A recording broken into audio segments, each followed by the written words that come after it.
Well, it started as a regular day at the laundromat, but then it turned into a very scary situation. A woman came face to face with a man with a bat before two men took him down, and a security camera captured it all. Did the sun rise in the west and set in the east today? Am I about to cover a feel-good, positive story out of the city of Memphis where an individual at a laundromat stepped up when it mattered the most, pulled a Daniel Penny, and everybody is actually supporting him for it? Well, it turns out that's exactly what I'm going to do. I'm going to talk about this absolute hero out of the city of Memphis who deserves attention not only for what he did when the moment called for it, but also everything he said following that absolutely makes me love this guy. So yeah, we're doing a positive story about crime in the city of Memphis over here on the AJW channel. The world may have ended, hell may have frozen over, but before we get into that, we are going to thank everybody who supports this channel via actualjusticewarrior.com/join. Give me the money. Give me the money. Okay? A woman came face to face with a man with a bat before two men took him down, and a security camera captured it all. So not only do we have a wonderful story out of the city of Memphis today, but in addition to that, the video of this heroism is not remotely violent. It is not anybody getting punched or anything of the sort. We see our hero of the day that you're going to meet a little bit later run up behind a man armed with a bat who's threatening to beat a woman in a local Memphis laundromat, run up behind him, grab him from behind, and restrain him without throwing a single punch. Without actually injuring this individual in any way, shape, or form, he was able to take down somebody who was armed, who was threatening serious bodily injury to a woman, and he did it for his community. He did it because it was the right thing to do, and he actually has pride in where he lives, and he thinks it is a man's role to actually step up and defend the helpless. And again, I absolutely love every aspect of this story, including the non-violent takedown and the other guy who stepped up, saw what was going down, and decided to assist in this restraint. And again, obviously this is evocative of Daniel Penny, who went to restrain the mentally disturbed Jordan Neely, who was threatening to injure people. And if there were a white person anywhere near this story, you could bet your bottom dollar that the progressive left would be saying, well, he didn't actually hurt anybody at this moment in time. He didn't actually bash that woman over the head with the baseball bat. So in reality, we think that that person who did the restraint is an evil white racist, but because everybody involved in the story happens to be a black person, we don't have to subject ourselves to the left calling this person terrible and evil for doing what is obviously the right thing to do. And by the way, he is brave to do so because, of course, we know in Democratic-run cities, what ends up happening is that you have more sympathy for the criminal than you do for the hero who stops the criminal, and it could have potentially led to a criminal prosecution, especially if this person had pre-existing medical conditions that allowed this basic restraint to be potentially fatal for him. But of course, Memphis and Tennessee, there's a different attitude over there, and we see that on full display in the tone and tenor of this local news segment, and we don't have the racial implications. So this is just a positive story that we can all feel good about. And this happened at Ellie's Laundromat on South Pauline Street, and it started when workers banned a man from the property, and then it took a violent turn when he attempted to come back. So we're told by the local news presenter that the way this whole thing kicked off is that this man was actually creating a disturbance in this laundromat prior to this particular encounter. He was banned from said location, and he decided to return despite his ban with a weapon in order to harass the staff at this laundromat. And obviously, this man meant to do damage. You don't bring an aluminum bat into a laundromat because you want to practice your swing as your clothes are drying. You bring it to inflict pain, and that's exactly what he wanted to do. And he started with trying to intimidate the female worker at this particular location. Drying and washing his clothes, and he told me that I didn't even be on my phone. And I was like, huh? I didn't understand what he was saying at first because I didn't hear him. So I was like, huh? And he was like, you don't need to be on your phone. I was like, why not? He was like, because he was washing his clothes or something. And I was like, okay.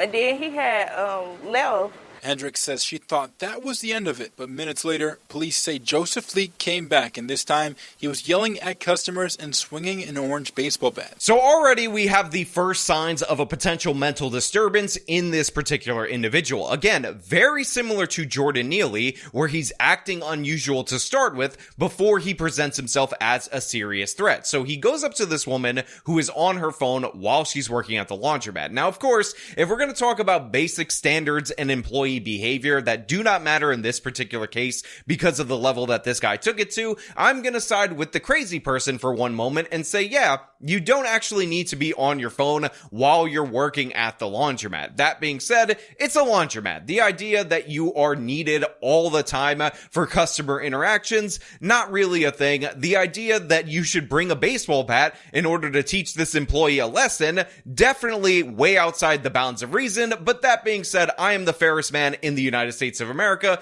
so I will point out that when I go to a location and I try to talk to an employee and said employee is on their phone, that seems a little bit ridiculous. But based on the fact that this guy came back with a baseball bat and started screaming at the customers, I think we could possibly make the case that he already had something significantly wrong with him. He probably shouldn't have been out on the streets in the first place, and obviously he presented a threat to the people that were in said laundromat, including the woman that he was standing over, threatening with the baseball bat. That's when two customers, Donald Young and Reginald Harris, stepped in. So first of all, this guy is a big boy. Let's make no mistake about it. That being said, he moves really quickly. He snuck up on this guy, grabbed him, and again, managed to physically use force to de-escalate a situation without actually engaging in violence. It's just a grab. I've seen this surveillance video. They did not savagely beat this guy. He grabbed him. The other guy disarms him. They were ready to fight if it needed to go to that place. But guess what? This man handled business right here, so it never needed to escalate to that point. And again, it's one of the things that I absolutely love about this video.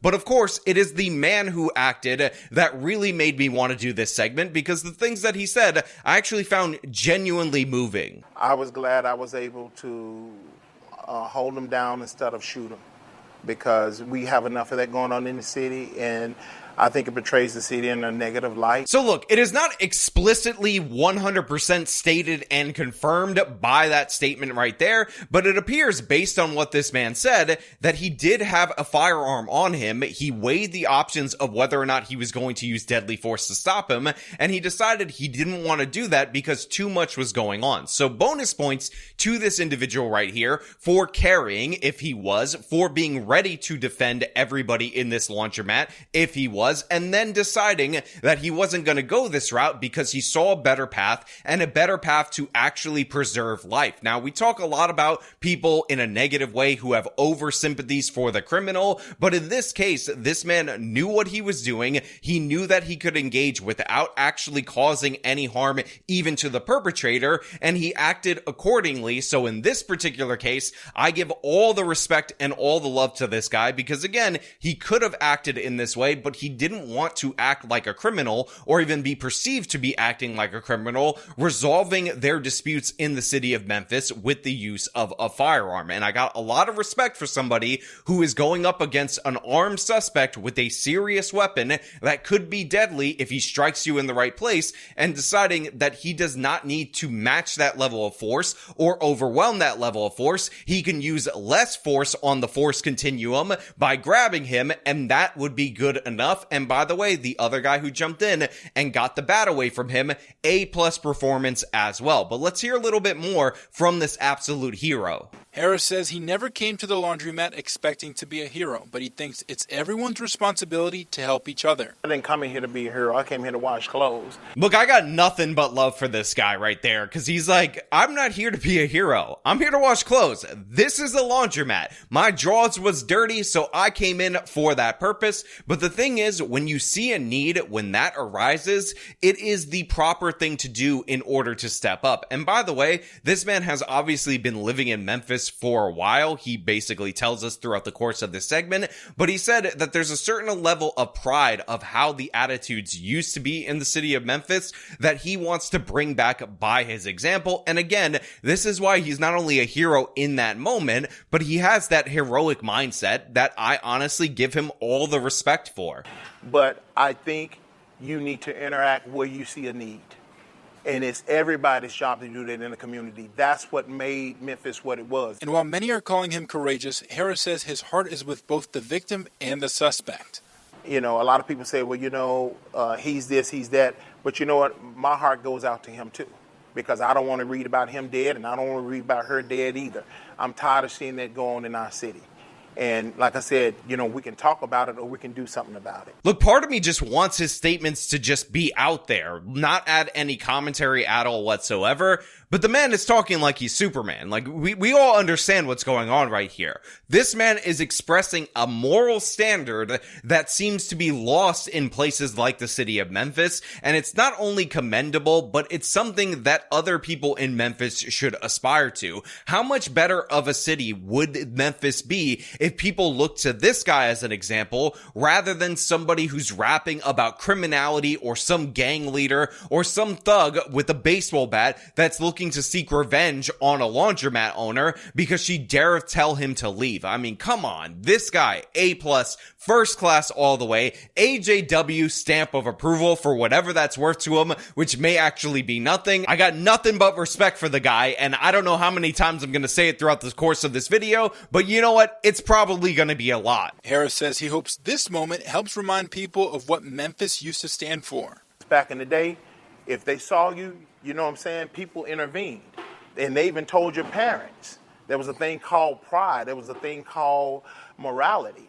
And I think that needs to return back to this city. I mean, this is definitely an old school mindset. He's talking about how people would intervene. They would talk to your parents. Now, of course, with the single mother crisis going on in these kind of communities, they have to tell your parent. And I absolutely love the fact that the man is speaking to pride and morality. I would also add in honor right here, because what this man did is unambiguously honorable, especially, again, when he had the power, according to what I think is being implied throughout the course of this interview, to end his life, but he chose not to do so. He chose to act in a way that caused the least amount of harm, but also removed a dangerous individual from this situation while protecting an innocent woman. Gotta love it, gotta respect it. And again, this guy, absolutely the hero that Memphis needs. Yeah, and because of these heroic acts, Hendricks wasn't hurt, and Leak is being held at the Shelby County Jail on aggravated assault, criminal trespass, and burglary charges. I'm happy to hear that the suspect is facing serious criminal charges that appear to be equivalent to the crime that was committed.